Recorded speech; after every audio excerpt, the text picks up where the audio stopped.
Buenas noches. Richard Arévalo realizó su primera exposición de arte el año 2002 en casa del poeta angelabísmico César Gutiérrez Alba. El 2005 fue cofundador del grupo Generación y realizó exposiciones en diversas ciudades del país, incluso de Europa. Radicó en la capital, donde su obra evolucionó y logró el reconocimiento de la comunidad culta y especializada. Y ahora lo tenemos de vuelta en nuestra ciudad. No quiero ir nada más que hasta el fondo. Son versos que la poeta argentina Alejandra Pizarnik escribió con tiza en su pizarra. Fueron encontrados el día que ella murió después de consumir pastillas de un potente barbitúrico. Estas frases de Alejandra resultan muy incitantes, y así como su obra era un entramado de intertextualidades, de la misma manera Richard Arévalo arma esta exposición con pedazos de tradiciones para expresarse sobre situaciones en las que, cito a Alejandra Pizarnik nuevamente, la muerte ha restituido al silencio su prestigio hechizante. Richard se apropia de los versos, no quiero ir más que hasta el fondo, y agrega de los hechos, con la intención de indagar de manera reflexiva y crítica en ciertos episodios de nuestra historia que estuvieron marcados por violaciones de derechos humanos. Esta exposición se constituye desde la memoria, en una mirada profunda a los hechos violentos de las últimas décadas. Hay ciertas cualidades del artista y ciertos aspectos propios de la apreciación artística que el público, especialmente los más jóvenes, deben conocer antes de la experiencia estética de esta noche. La producción artística de Richard Arévalo ha pasado por diferentes etapas.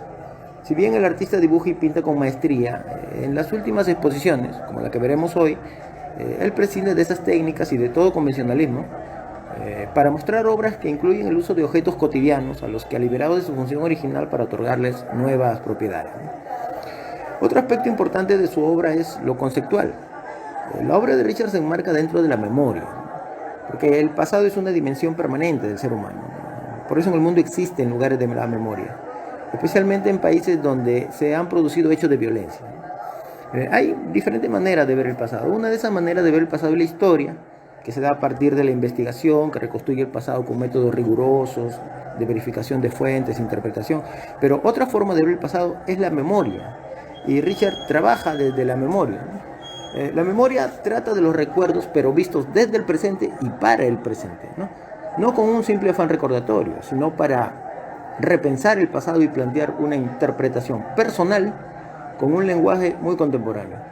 Y en este caso para reflexionar en la manera como en nuestro país las relaciones sociales, políticas, incluso religiosas, influyen en la construcción de las identidades. Estas obras de Richard, hechas desde la memoria, son comparables a otras que se han planteado en el panorama del arte internacional como respuesta a violaciones de derechos humanos, como por ejemplo el siluetazo de Agueberry, Flores y Quexel, y las pinturas de Carlos Alonso después de la dictadura argentina, los dibujos de Fernando Bryce que ironizan sobre la dictadura de Fujimori, o la producción audiovisual de Hugo Covarrubias tras la dictadura de Pinochet, se han convertido en referentes y figuran en los libros de arte latinoamericano.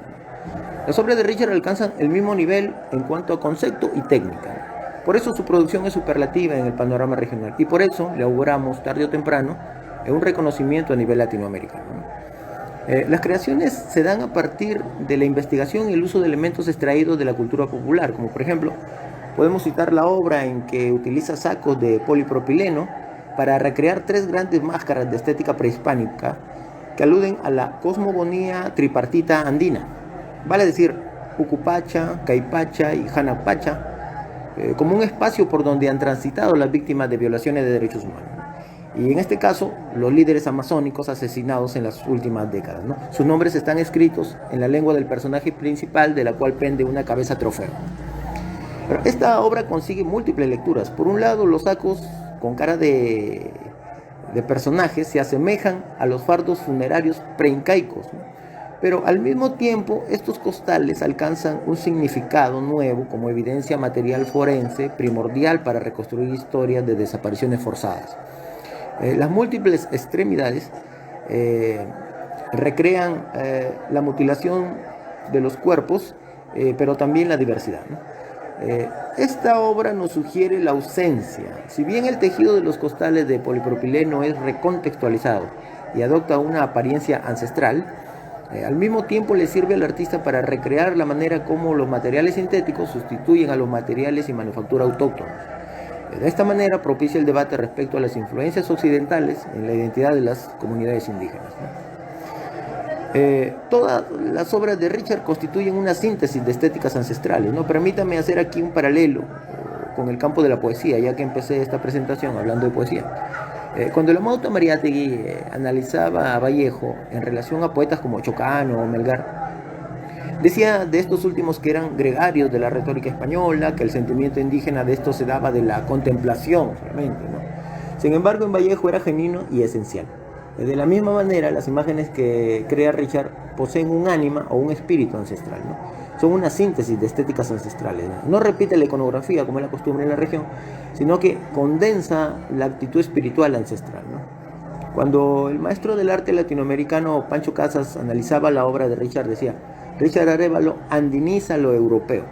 Y en efecto, esto lo comprobamos en obras como aquella en la que recrea la escultura de Giacometti en una jaula para plantear nociones de poder y control, o en las que recontextualiza objetos cotidianos como los naipes, con símbolos andinos y personajes relacionados a la época del conflicto interno. Los naipes adoptan el diseño de Yupana, que era un instrumento que los incas utilizaban para hacer cálculos matemáticos moviendo semillas en una cuadrícula. Con esto se recrea el conteo de víctimas de desapariciones forzadas. En este caso, el artista usa payares autóctonos grabados con los rostros de los desaparecidos para otorgarles una entidad y restituir el cuerpo ausente con un sentido eucarístico, ¿no? Como memorial de la muerte. Y esto es una ironía frente al rol displicente de la Iglesia en la época de violencia, ¿no? Pero sobre todo para invocar un valor germinativo como símbolo de esperanza, ¿no? A fin de que las víctimas trasciendan de lo profundo a lo visible, ¿no? Esta propuesta puede sumergir al espectador en el juego para la coproducción de significado, ¿no? En esta exposición hay una obra extraordinaria que me encanta, porque Richard usa aleatoriamente elementos de cultura popular, canciones, objetos, imágenes, frases. Esta obra particularmente me gusta porque cuando estoy frente a ella me viene a la mente como un soundtrack la canción Man in Box, El hombre de la caja, de la banda Alice in Chains, que traducida dice: soy el hombre en la caja, enterrado en mi mierda, no vendrás y me salvarás, sálvame, dirigiéndose a Jesús. El hombre de la caja de Richard no es otro que una víctima de la masacre de Lucanamarca, ¿no? Perpetrada por Sendero Luminoso, ¿no?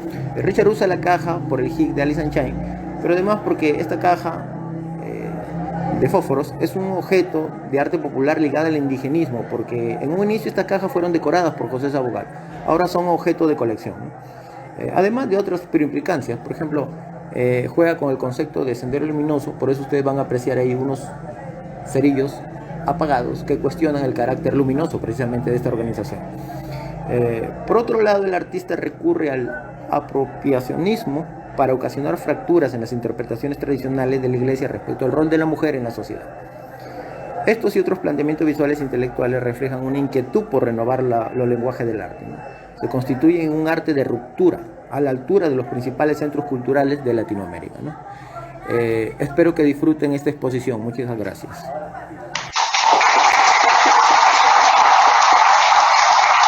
Thank you.